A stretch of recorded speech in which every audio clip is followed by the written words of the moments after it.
현대어 성경 요한복음 이 책을 쓴 사람은 사도 요한이라고 전해진다. 요한은 스스로 자신을 사랑하시는 제자라고 표현한다. 사도 요한의 어머니 살로메는 예수의 어머니 마리아와 자매인 듯하다. 따라서 사도 요한은 예수와 이종사촌인 셈이다. 이 책을 쓴 목적은 예수께서 메시아이며 하나님의 아들이신 것을 사람들에게 믿게 하고 또 예수를 믿는 믿음을 통해 생명을 얻게 하려는 데 있다. 따라서 요한은 이 책 1장 1절에서 8절과 20장 31절에 분명히 나타나 있는 대로 하나님의 말씀이 육신을 입고 세상에 오셨는데 그분이 바로 그리스도이며 진리와 빛과 생명이라는 것을 누누이 강조하고 있다. 아멘.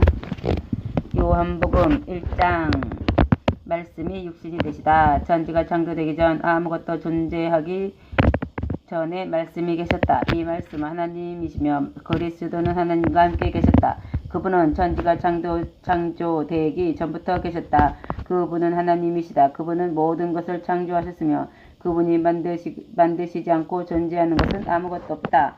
그분 안에 영원한 생명이 있고 이 생명은 모든 인류에게 빛을 주신다. 그분의 생명은 어둠 속에서 비추는 빛이시며 어둠은 결코 그 빛을 가릴 수가 없다. 하나님께서는 세례 요한을 증인으로 보내 예수 그리스도가 참 빛이라는 사실을 증거하셨다. 요한은 빛이 아니었고 다만 그 빛을 증거하러 왔을 따름이었다. 그가 온 후에 참 빛이 세상에 들어왔다. 이 빛은 모든 사람을 비추는 빛이다. 그분이 세상을 만드셨는데도 그분이 오셨을 때 세상은 그분을 알아보지 못하였다. 그분이 자기 땅에 오셨으나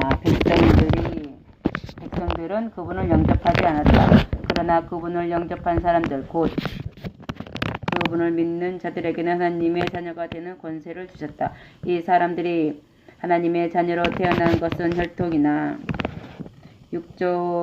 육체적 욕망이나 인간의 계획에 의해서가 아니라 말씀에 의한 것이다. 말씀이 육신이 되어 우리와 함께 사셨다. 그분에게는 은총과 진리가 충만하였다. 우리 가운데 몇 사람이 그분의 영광을 하늘에 계신 아버지의 외아들의 영광을 보았다. 요한은 그분에 대하여 군중들에게 내가 전에 내 뒤에 오시는 분이 나보다 앞선 것은 그분이 내가 있기 전부터 계셨기 때문이다 라고 말했는데 그것은 바로 이분을 두고 한 말입니다 하고 외치며 증거했다. 우리는 모두 그분에게서 넘치는 은혜를 입었으며 한없는 복을 받았다. 모세는 우리에게 율법을 주었으나 예수 그리스도께서는 우리에게 사랑의 용서를 주셨다. 사실 아무도 하나님을 본 사람은 없다. 그러나 아버지의 외아들이신 그분께서 아버지를 우리에게 알려주셨다. 아멘. 세례 요한의 증거. 유대 지도자들이 예루살렘에서 제사장들과 레위인들을 요한에게 보내어 요한이 혹시 그리스도가 아닌지를 물었다. 요한은 완강하게 부정하며 나는 그리스도가 아니요 하고 대답하였다. 그러면 당신은 누구요? 엘리야요? 하고 그들이 묻자 역시 아니요 하고 대답하였다. 그들이 다시 그럼 당신은 우리가 기다리는 예언자란 말이요? 하고 묻자 요한은 아니요 하고 대답하였다. 그러면 당신은 누구요? 우리를 보낸 사람들에게 대답해 줄 수 있게 말해 주시오. 당신은 자신을 누구라고 생각하고 있어? 하고 그들이 다그쳐 물었다. 그러자 요한이 대답하였다. 나는 이사야가 예언한 것 같이 우리 주님의 통과하실 큰 길을 닦아 놓아라 하고 광야에서 외치는 자의 소리오. 바리새파 사람들이 보낸 사람들도 요한에게 와서 물었다. 당신은 그리스도도 아니고 엘리야도 아니고 우리가 기다리는 예언자도 아니라면 무슨 권리로 세례를 주고 있어? 요한이 그들에게 대답하였다. 나는 단지 물로만 세례를 주고 있어. 그러나 당신들이 아직 알지 못하는 분이 계시오. 그분은 곧 당신들 가운데서 자신의 일을 시작할 것이오. 그분은 내 뒤에 오시는 분이지만 나는 그분의 종이 될 만한 자격도 없는 사람이요. 이 일은 요한이 세례를 주던 요단강 건너편 마을 베다니에서 일어난 일이다. 아멘. 하나님의 어린 양을 보라. 다음 날 요한은 예수께서 오시는 것을 보고 외쳤다. 보시오, 세상 죄를 지고 가시는 하나님의 어린 양이십니다. 내가 전에 내 뒤에 오는 분이 나보다 앞선 것은 그분이 내가 있기 전부터 계셨기 때문이다. 라고 말한 것은 바로 이분을 두고 한 말입니다. 나도 이분이 그분인 줄을 몰랐습니다. 그러나 내가 여기서 물로 세례를 주는 이유는 이분을 이스라엘에게 알리기 위해서입니다. 그리고 나서 요한은 또 증거하였다. 나는 성령이 하늘에서 비둘기 모양으로 내려와 이분 위에 머무르는 것을 보았습니다. 나도 이분이 그분인 줄을 몰랐습니다. 그러나 물로 세례를 주라고 나를 보내신 이가 이렇게 말씀하셨습니다. 성령이 내려가서 어떤 사람에게 머무르는 것을 보거든 그가 바로 성령으로 세례를 주실 분인 줄 알라. 나는 그 일이 이분에게서 일어난 것을 보았습니다. 그래서 나는 이분이 하나님의 아들이라고 증거하는 것입니다. 첫 번째, 제자들. 다음 날 요한이 자기 제자 두 사람과 같이 서 있었다. 예수께서 지나가시는 것을 보고 소리쳤다. 보라, 하나님의 어린 양이시다. 두 제자는 요한의 말을 듣고 예수를 따라갔다. 예수께서 돌아서서 그들이 따라오는 것을 보시고 너희가 구하는 것이 무엇이냐? 하고 물으셨다. 그들의 선생님 어디 머물러 계십니까? 하고 묻자 예수께서 와서 보아라 하고 대답하셨다. 그래서 그들은 예수께서 머무르시는 곳에 함께 가서 오후 4시부터 밤까지 예수와 같이 있었다. 요한의 말을 듣고 예수를 따라간 두 사람 중 하나는 시몬 베드로의 동생 안드레였다. 안드레는 먼저 자기 형 시몬을 찾아가서 우리가 메시아를 만났다고 말하고 시몬을 데리고 예수께 갔다. 예수께서는 시몬을 유심히 바라보시더니 말씀하셨다. 너는 요한의 아들 시몬이구나. 그러나 이제 너를 게바라고 부르겠다. 빌립과 나다나엘을 부르시다. 다음날 예수께서 갈릴리로 떠나려고 하셨다. 그때 빌립을 만나시자 나를 따르라고 말씀하셨다. 빌립은 안드레와 베드로 고향인 벳세다 사람이었다. 빌립이 나다나엘을 찾아가서 말하였다. 우리는 모세와 예언자들이 말한 바로 그분을 만났소. 그분의 이름은 예수인데 나사렛 사람 요셉의 아들이요. 나사렛이라고요. 거기서 무슨 선한 사람이 나올 수 있겠소? 나다나엘이 소리쳤다. 그러자 빌립이 직접 만나보시오 하고 대답하였다. 예수께서 나다나엘이 자기에게 오는 것을 보고 말씀하셨다. 참 이스라엘 자손이 오는구나. 이 사람에게는 거짓이 조금도 없다. 나다나엘이 저를 어떻게 아십니까? 하고 묻자 예수께서 대답하시다. 빌립이 너를 찾아가기 전에 이미 나는 네가 무화과 나무 아래에 있는 것을 보았다. 나다나엘이 말하였다. 선생님은 하나님의 아들이시며 이스라엘의 왕이십니다. 예수께서 말씀하셨다. 내가 무화과 나무 아래에 있는 너를 보았다 해서 나를 믿느냐? 너는 이보다 더 큰 일을 보게 될 것이다. 하늘이 열리고 하나님의 천사들이 인자 위에 오르내리는 것을 보게 될 것이다. 가나의 결혼잔치. 이틀 후 갈릴리 가나 동네에 결혼잔치가 있었다. 그 잔치집에는 예수의 어머니도 계셨고 예수도 제자들과 함께 초대를 받아와 계셨다. 그런데 잔치를 하는 도중에 포도주가 떨어지자 예수의 어머니가 이 문제를 예수께 의논하였다. 예수께서 말씀하셨다. 지금은 하는 수 없습니다. 아직 때가 오지 않았습니다. 그러나 예수의 어머니는 하인들에게 무엇이든지 그분이 시키는 대로 하게 하고 일렀다. 거기에는 마치 물이 넣던 말 들어가는 동항아리 6개가 놓여 있었다. 이 항아리는 유대 사람의 정결 예식에 사용하는 것이었다. 예수께서 하인들에게 항아리마다 물을 가득 채우라 하고 이르셨다. 그들이 그 말씀대로 물을 다 채우자 예수께서 말씀하셨다. 이 물을 떠서 잔치를 주관하는 사람에게 가져다 주어라. 잔치를 주관하는 사람이 그 물을 맛보았을 때는 이미 물이 포도주로 변해 있었다. 하인들은 그 포도주가 어디서 난 것인지 알고 있었지만 그 사람은 그 포도주가 어디서 난 것인지 몰랐으므로 신랑을 불러 말하였다. 이거 아주 훌륭합니다. 최고 맛입니다. 누구나 처음에는 최고급 포도주를 내놓다가 손님들 실컷 마시고 취한 뒤에는 값싼 것을 내놓는 법인데 당신은 마지막을 위해서 최고급품을 준비해 두었군요. 갈릴리 가나에서 있었던 이 이적은 예수께서 자신의 능력을 처음으로 사람들 앞에 나타내신 것이었다. 제자들은 참으로 예수가 메시아이신 것을 믿었다. 결혼잔치가 끝난 뒤에는 예수께서는 어머니와 동생들도 제자들과 함께 가버나움으로 내려가셨다. 그리고 그곳에서 며칠 동안 머무르셨다. 아멘. 성전 청결. 유대인들이 해마다 지키는 6월절 축제가 되자 예수께서는 예루살렘으로 올라가셨다. 예수께서 성전뜰에 이르러 희생 제물로 쓸 소와 양과 비둘기를 파는 사람들 또 그 뒤에 환전상들이 누르앉아 있는 것을 보셨다. 그래서 밧줄로 채축을 만들어 양과 소를 몰아내고 환전상들의 돈을 땅바닥에 쏟아버리며 그들의 탁자를 둘러 부셨다. 그러고 나서 비둘기 파는 사람들에게 말씀하셨다. 이것들을 여기서 가지고 나가라. 내 아버지의 집을 장사하는 집으로 만들지 말라. 그때 제자들에게는 하나님의 집을 아끼는 열정이 나를 삼킬 것이다 라고 성경에 기록된 예언의 말씀이 떠올랐다. 그러자 유대인 지도자들이 몰려와서 예수께 따졌다. 무슨 권한으로 그들에게 나가라고 명령하시오? 만일 당신이 하나님께로부터 그러한 권한을 받았다면 그것을 증명할 만한 표적을 우리에게 보이시오. 예수께서 말씀하셨다. 이 성전을 허물라. 그러면 내가 사흘 안에 성전을 다시 이곳에 세우겠다. 뭐라고요? 그들이 소리쳤다. 이 성전을 짓는데 무려 46년이나 걸렸는데 당신 이것을 사흘 안에 다시 세울 수 있다는 거요? 그러나 예수께서 말씀하신 성전은 자신의 몸을 두고 하신 말씀이었다. 제자들은 예수께서 죽었다가 다시 살아나신 후에야 이 말씀을 기억하고 예수께서 자신에 대하여 인용하신 성경 구절들을 깨달았으며 또 그것이 다 이루어진 것을 알게 되었다. 아멘. 사람의 마음을 아시다. 예수께서 6월절 축제 동안 예루살렘에서 많은 이적을 행하시는 것을 본 사람들은 예수야말로 메시아이시라는 사실을 믿었으나 예수께서는 그들을 신임하지 않으셨다.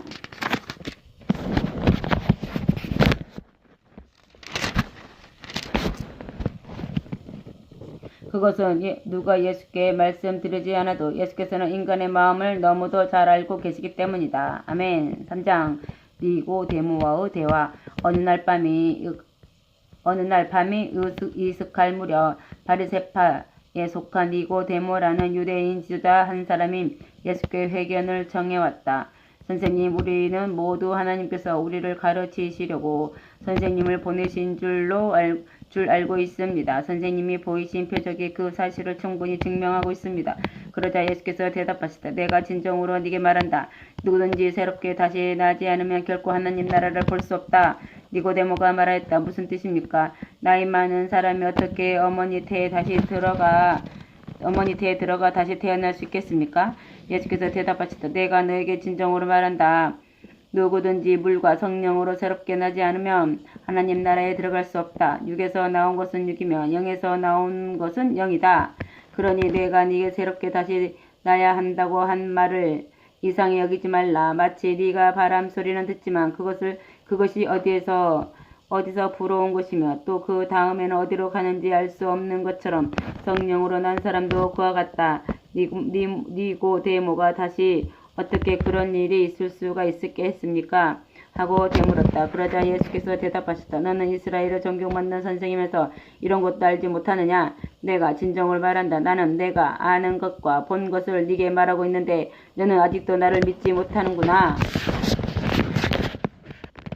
내가 여기 사람들 사이에서 일어나는 일을 말해도 믿지 않으면서 하늘에서 일어나는 일을 말한다면 어떻게 믿을 수 있겠느냐? 하늘에서 내려온 인자밖에는 하늘로 올라간 이가 없다. 모세가 광야에서 구리뱀을 사람들 위에 쳐든 것 같이 인자도 나무 위에 높이 들려야 한다.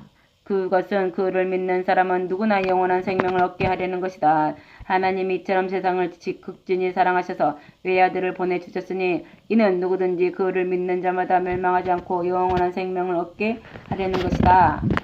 하나님께서는 세상을 심판하시라고 아들을 보내신 것이 아니라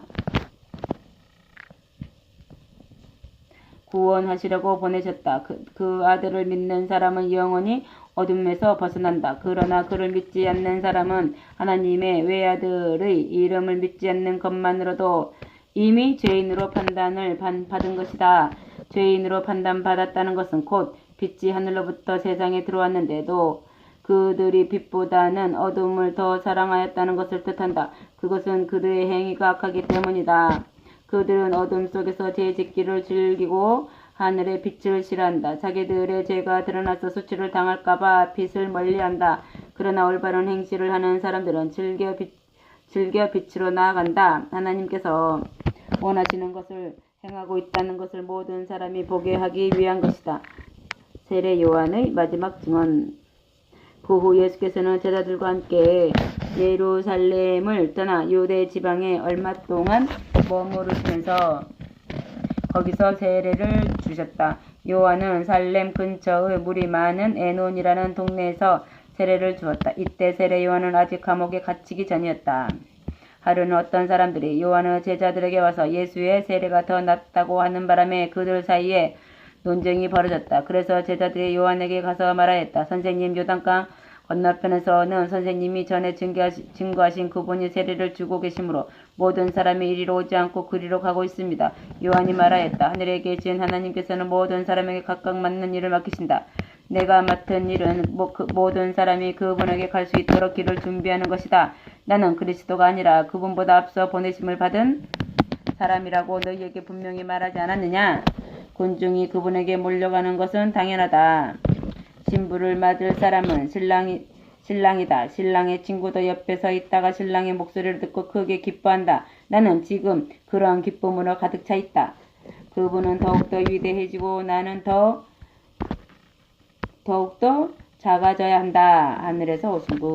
하늘에서 오신 그분은 어느 누구보다 위대하시다. 나는 다만 땅에서 난 자이며 내가 아는 것은 땅의 것에 한정되어 있다. 그분은 몸소 보고 들은 것을 말씀하신다. 그러나 아무도 그분이 하는 말씀을 받아들이지 않는다. 그분을 믿는 사람은 하나님이 참되시다는 것을 인정하는 사람이다. 하나님께서 보내신 그분은 하나님의 말씀을 하신다. 그것은 하나님께서 그분에게 성령을 한량없이 주시기 때문이다. 아버지께서는 아들을 사랑하여 모든 것을 아들에게 주셨다. 그러므로 하나님의 아들이신 그분을 믿는 사람은 누구나 다 구원받아 영원한 생명을 얻는다. 그러나 그분을 믿지도 순종하지도 않는 사람은 결코 하늘나라를 보지 못할 것이다. 아멘. 4장 사마리아 여자와의 대화. 군중들이 세례를 받고서 제자가 되기 위해 요한보다 예수께 더 많이 모여들어 있다는 소문이 바리새파 사람들의 귀에도 들어갔다. 그러나 사실 세례를 준 것은 예수가 아니라 제자들이었다. 예수께서는 이러한 사실을 알고 유대를 떠나 갈릴리 지방으로 되돌아가기로 하셨다. 그곳으로 가려면 사마리아를 지나가야만 하였다. 정오쯤 되어 예수는 수가라는 사마리아의 한 동네에 이르셨다. 이 동네는 야곱이 그의 아들 요셉에게 물려준 땅에서 가까운 곳에 있었다. 또 이 동네에는 야곱의 우물이 있었는데 예수께서는 뜨거운 태양볕 아래 오래 걸어오시느라 매우 피곤하셨으므로 그 우물가에 앉아 쉬셨다. 때는 낮 12시경이었다. 얼마 안 있어서 한 사마리아 여자가 물을 길러왔다. 예수께서는 그 여자에게 물을 청하였다. 제자들은 먹을 것을 사러 동네에 들어가서 그 자리에 없었다. 그 여자는 사마리아 사람과는 대화조차 하지 않는 유대 사람이 사마리아 사람인 자기에게 물을 청하자 당황하여 말하였다. 당신은 유대 사람이면서 어떻게 사마리아 여자인 제게 물을 달라고 하십니까? 예수께서 대답하셨다. 만일 네가 하나님께서 주시는 놀라운 은사를 알고 또 내가 누구인지 알았더라면 오히려 네가 나에게 생수를 청하였을 것이다. 그러면 내가 너에게 생수를 주었을 것이다. 여자가 말하였다. 하지만 당신은 두레박도 없는 데다 이 우물은 굉장히 깊지 않습니까? 어디서 생수를 길어다가 제게 주신다는 겁니까? 게다가 우리 조상 야곱과 그의 자녀들과 가축들이 즐겨 마시던 이 물보다 더 좋은 물을 주실 수 있다니 당신은 이러한 우물을 우리에게 주신 야곱보다 더 훌륭한 분이란 말입니까? 예수께서 말씀하시다. 이 우물물을 마시는 사람은 곧 다시 목마를 것이다. 그러나 내가 주는 물을 마시는 사람은 그것이 그의 속에서 샘솟는 샘물이 되어 영원한 생명에 이르게 할 것이다. 여자가 선생님 그 물을 제게 주십시오.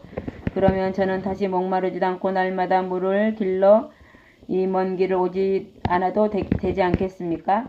하고 청하자 예수께서 그 여자에게 이렇게 말씀하시다. 가서 네 남편을 데려오라. 그러자 여자는 저는 남편이 없습니다 하고 대답하였다. 예수께서 말씀하시다. 네 말이 옳다. 너는 남편이 5이나 있었다. 그리고 지금 너와 같이 사는 남자도 네 남편이 아니니 너는 바른 대로 말한 것이다. 여자가 말하였다. 선생님이야말로 우리가 기다리는 예언자이십니다. 그러니 말씀해 주십시오. 우리 조상들은 이 그림 심사안에서 예배를 드렸는데 왜 유대 사람들은 예루살렘이 유일한 예배 장소라고 주장하고 있습니까? 예수께서 여자에게 말씀하셨다. 여자여 내 말을 믿어라. 여기도 아니고 예루살렘도 아닌 곳에서 아버지께 예배 드릴 때가 온다. 예배는 어디서 드리느냐가 중요한 게 아니라 어떻게 드리느냐가 중요하다. 너희 사마리아 사람들은 하나님을 잘 알지 못하고 맹목적으로 예배를 드리지만 유대 사람은 하나님을 알고 예배를 드린다. 이는 구원이 유대 사람들에게서 오기 때문이다. 참되게 예배를 드리는 사람들이 영과 진리로 아버지께 예배를 드릴 때가 온다. 지금이 바로 그때다. 하나님은 영이시다. 그러니 우리는 반드시 영과 진리로 예배를 드려야 한다. 여자가 말하였다. 그리스도라는 메시아가 오시리라는 것을 저도 알고 있습니다. 그분이 오시면 모든 일을 우리에게 다 알려주실 것입니다. 그러자 예수께서 말씀하셨다. 너와 말하고 있는 내가 바로 그 사람이다. 바로 그때 제자들이 돌아왔다. 그들은 예수께서 어떤 여자와 이야기하고 계신 것을 보고 이상히 여겼으나 아무도 그 여자와 무슨 내용으로 이야기하셨는지는 묻는 사람이 없었다. 여자는 물동이를 버려두고 동네로 달려가서 사람들에게 말하였다. 와서 보세요. 나의 지난날을 낱낱이 알아맞히신 분이 계십니다. 와서 그분을 만나보세요. 그분이 그리스도가 아닐까요? 그래서 사람들은 예수를 보려고 동네에서 밀물처럼 쏟아져 나왔다. 그러는 동안에 제자들은 예수께 잡수실 것을 권하였다. 그러나 예수께서는 거절하시며 나에게는 너희가 알지 못하는 양식이 있다 하고 말씀하셨다. 제자들은 누가 음식을 갖다 드렸을까 하고 수군거렸다. 그러자 예수께서 말씀하셨다. 내 양식은 나를 보내신 하나님의 뜻을 이루고 그분의 일을 완성하는 것이다. 너희는 아직도 넉 달이 지나야 추수 때가 시작되리라고 생각하지만 주위를 둘러보라. 인간 영혼의 광막한 밭은 이미 누렇게 익어 이제 거두어 들일 때가 되었다. 추수하는 사람은 삭슬 받고 영원한 생명에 이르는 영혼들을 하늘의 곳간에 거두어 들인다. 그러면 씨 뿌리는 자와 거두는 자가 함께 기뻐할 것이다. 한 사람은 뿌리고 한 사람은 거둔다는 말이 옳다. 나는 너희를 보내어 너희가 뿌리지 않은 데서 거두게 하였다. 다른 사람이 일한 것을 너희가 추수하게 된 것이다. 그 동네의 수많은 사마리아 사람들은 그분이 내 지난날의 일을 낱낱이 알아맞히셨다는 그 여자의 말을 듣고 예수께서 메시아라고 믿게 되었다. 그래서 예수께서 자기네 동네로 들어가 묵으실 것을 청하자 예수께서는 그 동네에 이틀 동안 묵으셨다. 그동안 더 많은 사람이 예수의 말씀을 듣고 믿었다. 그들은 그 여자에게 이제 우리는 당신의 말 때문이 아니라 우리가 직접 듣고 그분이야말로 참으로 세상의 구세주이심을 알게 되었기 때문에 믿는 것이오 하고 말하였다. 고간의 아들을 보시다. 이틀 후에 예수께서는 그곳을 떠나 갈릴리로 가셨다. 예수께서는 친히 예언자는 자기 고향에서는 존경을 받지 못한다고 말씀하셨다. 그러나 갈릴리 사람들은 예수를 크게 환영하였다. 유월절 축제 때문에 예루살렘에 갔다가 예수께서 행하신 모든 것을 보았기 때문이다. 갈릴리 지방을 여행하는 도중에 예수께서는 전에 물을 포도주로 변하게 하신 가나라는 동네에 들르셨다. 그곳에는 한 정부 고관이 있었는데 그의 아들이 가버나움에서 앓고 있었다. 그 고관은 예수께서 유대를 떠나 갈릴리 지방을 여행하고 계신다는 소문을 듣고 예수를 찾아와서 자기 아들이 다 죽게 되었으니 함께 가버나움으로 가셔서 아들을 살려달라고 간청하였다. 예수께서 그에게 말씀하셨다. 내가 얼마나 더 많은 이적과 신기한 일을 보여야 너희가 나를 믿겠느냐? 그 고관이 예언하였다. 선생님, 제 아들이 죽기 전에 어서 가주십시오. 예수께서 말씀하셨다. 집으로 돌아가라. 네 아들이 살 것이다. 그는 예수의 말을 믿고 서둘러 집으로 가고 있는데 종들이 마중 나와 아들이 살아났다고 전하였다. 그가 종들에게 언제 아이가 나았느냐 하고 물었다. 그들은 어제 오후 1시쯤 갑자기 열이 떨어졌습니다 하고 대답하였다. 그 아버지는 그 시간이 바로 예수께서 네 아들이 살 것이다 라고 말씀하신 그 순간이라는 것을 알았다. 그래서 그 고관과 집안 식구들은 모두 예수께서 메시아이신 것을 믿었다. 이것은 예수께서 유대를 떠나 갈릴리 지방으로 오신 후에 행하신 두 번째 이적이었다. 아멘. 5장 베데스다 못에서 병을 고치시다. 그 후 유대인의 명절이 되자 예수께서는 예루살렘으로 올라가셨다. 예루살렘 양문 가까이에는 베데스다라는 연못이 있었고 그 주위에는 행각 5이 세워져 있었다. 이 행각 안에는 다리 저는 자, 맹인, 손발이 마비된 사람 등 수많은 병자들이 줄비하게 누워서 물이 움직이기를 기다리고 있었다. 그것은 때때로 주님의 천사가 못에 내려와 물을 휘저 놓는데 그 물이 움직일 때 제일 먼저 들어가는 사람은 무슨 병에 걸렸든지 다 낫는다는 말이 전해져 오기 때문이다. 거기에 누워있는 병자들 중에 38년 동안 병을 앓고 있는 사람도 있었다. 예수께서는 그가 오래된 병자인 것을 곧 알아보시고 네가 낫기를 원하느냐? 하고 물으셨다. 병자가 말하였다. 물이 움직일 때 저 못에 들어가도록 저를 도와주는 사람이 아무도 없으니 저는 낫지 못할 것입니다. 제가 들어가려고 하는 동안에 언제나 다른 사람이 저보다 먼저 들어갑니다.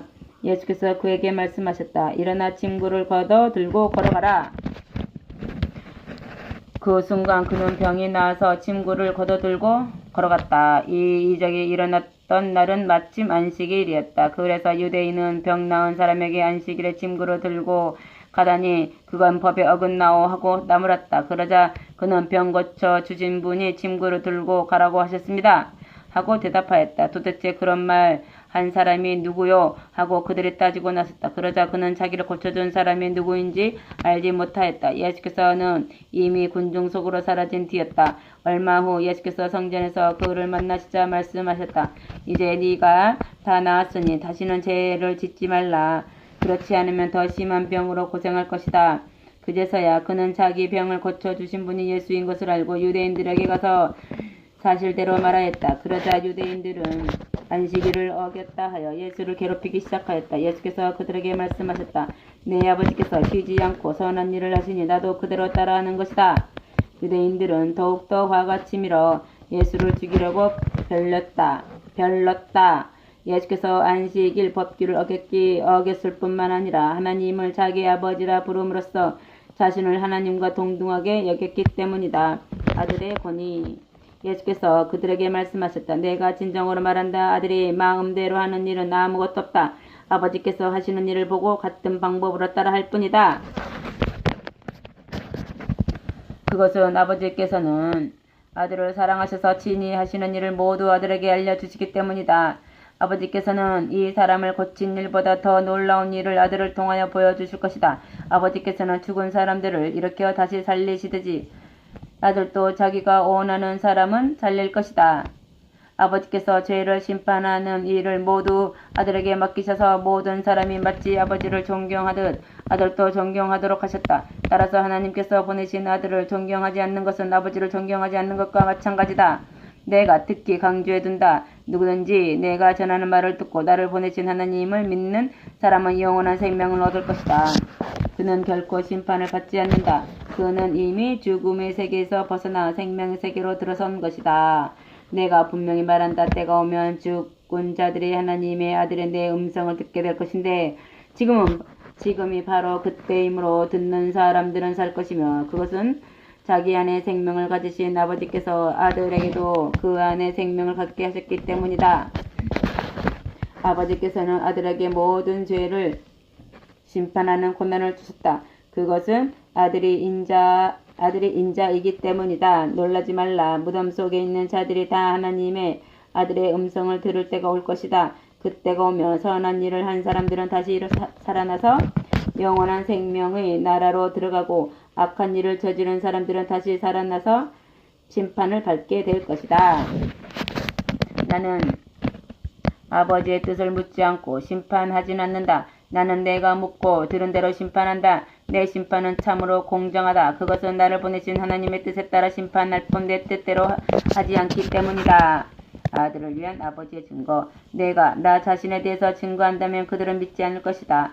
그러나 다른 이가 나에 대해서 증거하고 계신다. 너희가 세례 요한에게 사람을 보냈을 때 요한은 나를 증거하였다. 너희가 그에게서 들은 설교 곧 그가 나에 대해 증거한 말은 모두가 참되다. 나에게는 인간의 증거가 소용이 없다. 다만 내가 세례 요한의 증거를 너희에게 회상시키는 것은 너희가 나를 믿고 구원을 받도록 하기 위해서다.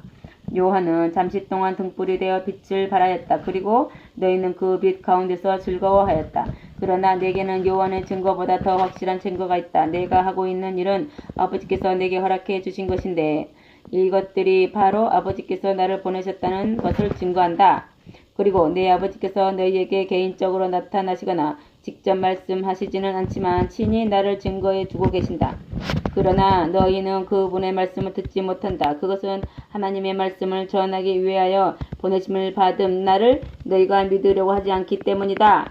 너희는 성경 속에 영원한 생명에 이르는 길이 있다고 믿고 성경을 연구한다. 그 성경은 바로 나를 증거하고 있다. 그런데도 너희는 영원한 생명을 줄 수 있는 내게 오려고 하지 않는다. 나는 너희가 인정하든 하지 않든 그런 것에 구애받지 않는다. 너희 속에 하나님의 사랑이 없다는 것을 내가 너무나도 잘 알고 있기 때문이다. 너희는 아버지께서 보내시지도 않은 사람이 자기 이름을 내세우고 오는 것은 환영하면서도 아버지의 이름으로 아버지께서 보내신 나는 환영하지 않는다. 너희는 서로 영예를 누리고자 다투면서도 유일하신 하나님께서 주시는 영예에는 관심이 없으니 어떻게 나를 믿을 수 있겠느냐? 그러나 내가 너희를 아버지께 고발하리라고는 하리라고 생각지 말라. 너희를 고발할 이는 오히려 너희가 희망을 걸어온 모세다. 너희가 모세를 믿었더라면 나를 믿었을 것이다. 그것은 모세가 나에 관해서 기록하였기 때문이다. 그러나 너희가 모두 모세의 글을 믿지 않고 있으니 어떻게 나를 믿을 수 있겠느냐? 아멘.